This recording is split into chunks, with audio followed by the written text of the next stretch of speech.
Vamos falar agora de Proagro, programa de seguro agrícola, novas regras aí para contratação, limite de indenização e alíquotas de adicional. Sobre as mudanças que ocorreram então no regulamento aprovado pelo Conselho Monetário Nacional, eu vou conversar agora com o deputado Zé Silva, do Solidariedade de Minas Gerais, e também membro da FPA. Muito bem-vindo, boa tarde. Boa tarde, Simone. Um abraço para todo o Brasil. Prazer em tê-lo aqui mais uma vez, deputado. O governo dando aí, então, continuidade, não é, no processo aí de ajuste no Proagro. Custo, segundo o governo, custo alto aí dos últimos anos. Como é que o senhor avalia esse pente fino aí do governo chegando mais uma vez no Proagro? Que temos aí, né, alterações aí do programa de garantia da atividade, né, agrícola para 25, 26, no caso, indenização, né, para perdas com base no risco de cada empreendimento, também redução nesse limite de enquadramento para R$ 200 mil. Fala para a gente como é que o senhor avalia esse pente fino.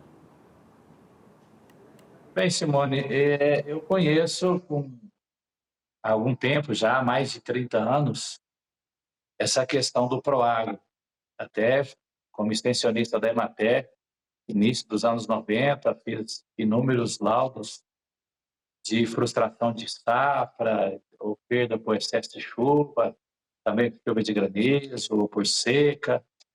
Só que o Proagro, ao longo do tempo, ele que é uma política pública, para mim, das mais antigas e mais importantes do governo federal, foi perdendo um pouco da sua credibilidade e, infelizmente, foi necessário que o Tribunal de Contas da União pudesse intervir, fazendo um acórdão com recomendações bastante é, duras e severas para o Ministério da Agricultura, para o MDA, o Ministério do Desenvolvimento Agrário, porque ele foi perdendo a sua credibilidade, porque criou-se uma verdadeira fábrica de laudos de comprovação de perdas. E para quem não é da área, quando o produtor contrata o financiamento, ele contrata também o Proagro, paga uma taxa e, diferente do outro seguro que o governo subsidia, que a gente chama grande parte do prêmio, e depois é preciso que ter alguns laudos, 3 laudos de assistência técnica, e quando perde tem que comprovar um laudo também. À medida que, especialmente no sul do Brasil, que foi assolada por as intempéries climáticas, lugar que chovia muito e fez seca, o programa foi perdendo a credibilidade. E agora, as recomendações feitas pelo Tribunal de Contas da União, elas foram agora a primeira rodada de atendimento com essa resolução do Conselho Monetário Nacional, 5224, e eu vi com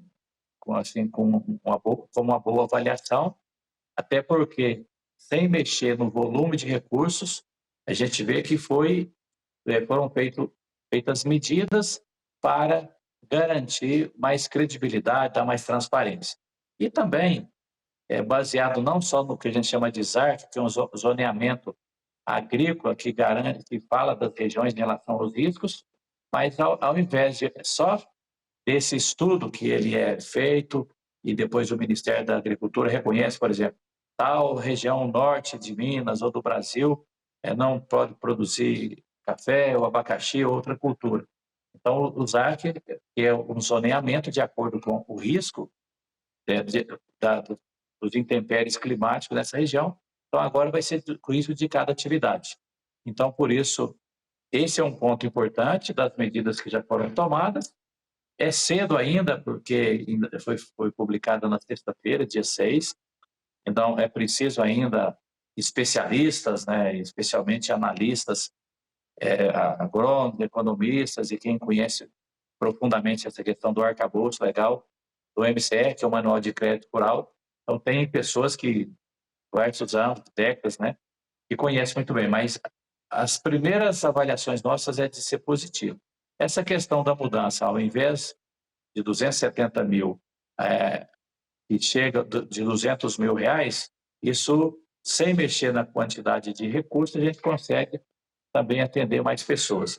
E um ponto que eu sempre levantei, desde que fui extensionista da Emater, depois como presidente da Emater Minas, da Associação das Emater, ou secretário da Agricultura de Minas, é que o seguro, o Proagro, para mim, O grande problema dele é que ele não é um seguro do produtor, ele é basicamente um seguro do banco, porque se o produtor estima colher ali, é a estimativa do próprio agrônomo de colher 500 sacas de milho por hectare, 200 ou 300, se ele colher menos da metade disso, ele não recebe essa perspectiva de receita, ele recebe de acordo com o que ele contratou no agente financeiro. Então, isso é um ponto que precisa evoluir e cada dia que passa o seguro ele toma mais importância, especialmente com as mudanças climáticas, né?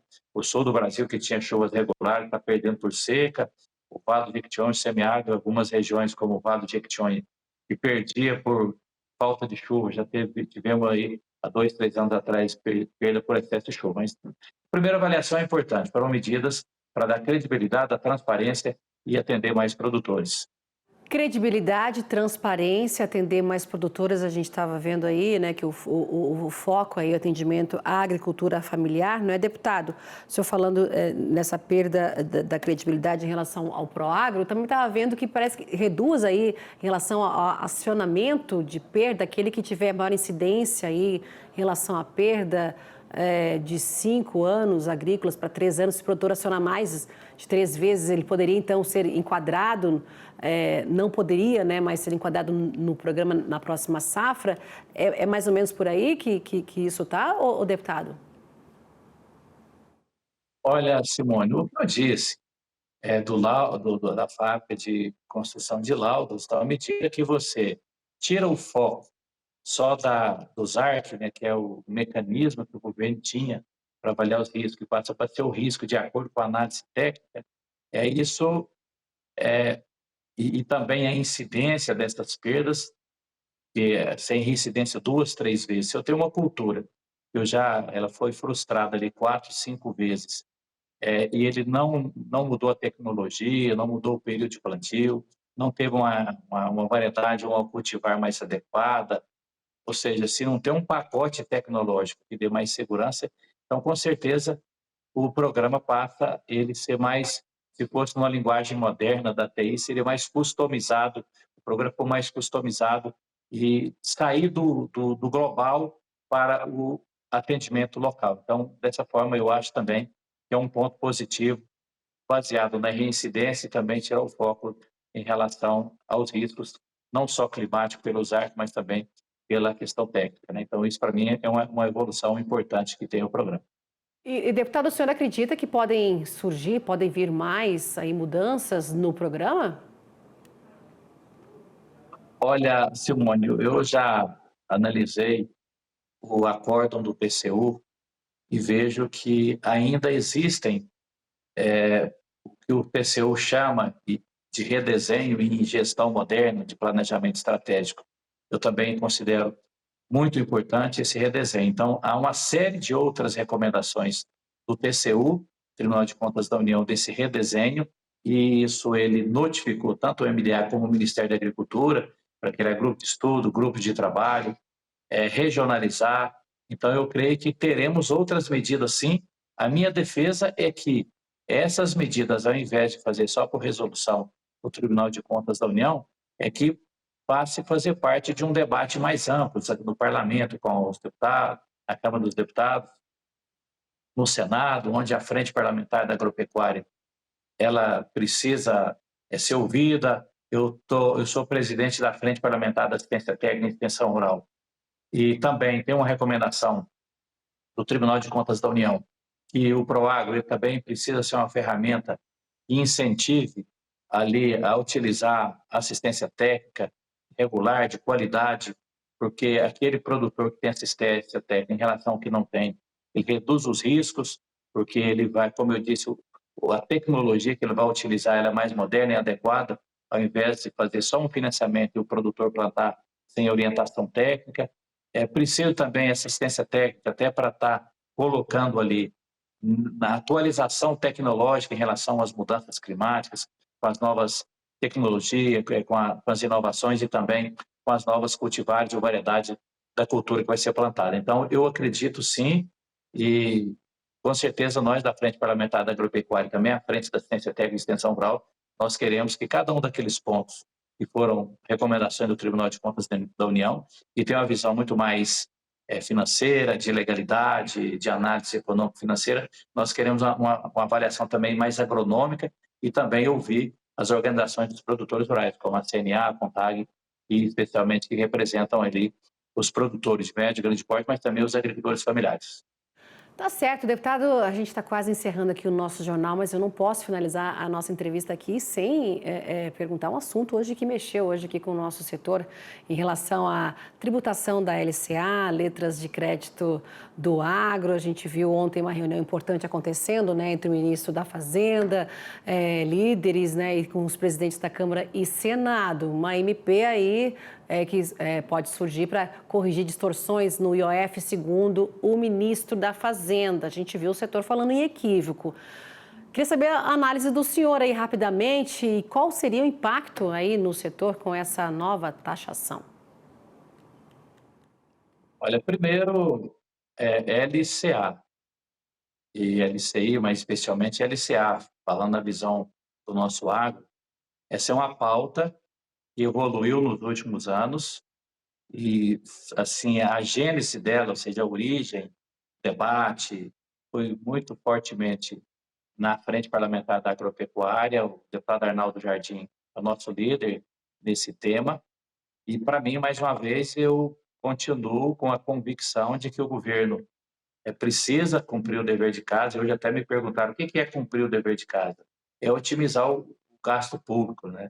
E não é você criar despesas e depois buscar as fontes de receita. Para mim, eu sou agrônomo, mas fui executivo e especializei, aprendendo bastante, sempre aprendendo, cada dia aprendendo mais em relação à gestão moderna, com as ferramentas de planejamento. Tem muito criticado. Não dá para o governo fazer concessões, independente se o setor da população é organizado ou não, mas os mais organizados conseguem fazer mais pressão e criar despesa para depois achar receita. E depois, quem é competente, porque o nosso agro é o setor da economia, respeitando os demais setores, o mais competente do nosso país. Tanto é que em Minas Gerais, que é o berço da mineração, primeira vez na história, o PIB do agro está maior. Significa que o agro é a mola que alavanca a economia brasileira. Então, não dá para nós penalizarmos quem é competente por outros setores e o próprio governo que não cumpre seu papel. Então, para mim, é um equívoco grande. E aí, em relação a esse equívoco, vão se organizar e o setor vai se organizar, as bancadas aí para tentar mudar esse rumo aí, quando a gente fala da LCA, deputado? Com certeza, vocês viram, até eu falei aqui na semana passada, ou na semana atrasada, me parece, em relação ao IOF. Eu disse da mesma forma, que o governo, de forma equivocada, quer taxar quem é mais competente, né? Então, poderia até colocar IOF em outras atividades econômicas, viagens internacionais, até aí tudo bem, mas não dá para penalizar com IOF, como eu disse, o agro, né? Da mesma forma, a LCA, com certeza nós vamos nos mobilizarmos e o governo vai ter que conversar, nós vamos ter que achar um caminho desse que não seja penalizar quem é competente e está garantindo a competitividade do Brasil aqui no nosso país e também na balança comercial internacional. Deputado Zé Silva, muito obrigada por essa conversa hoje aqui com a gente no nosso jornal, viu? Uma boa tarde para o senhor e até uma próxima. Um abraço, Simone, um abraço a todo o Brasil. Muito obrigado. Obrigada, tchau, tchau. 16 horas 44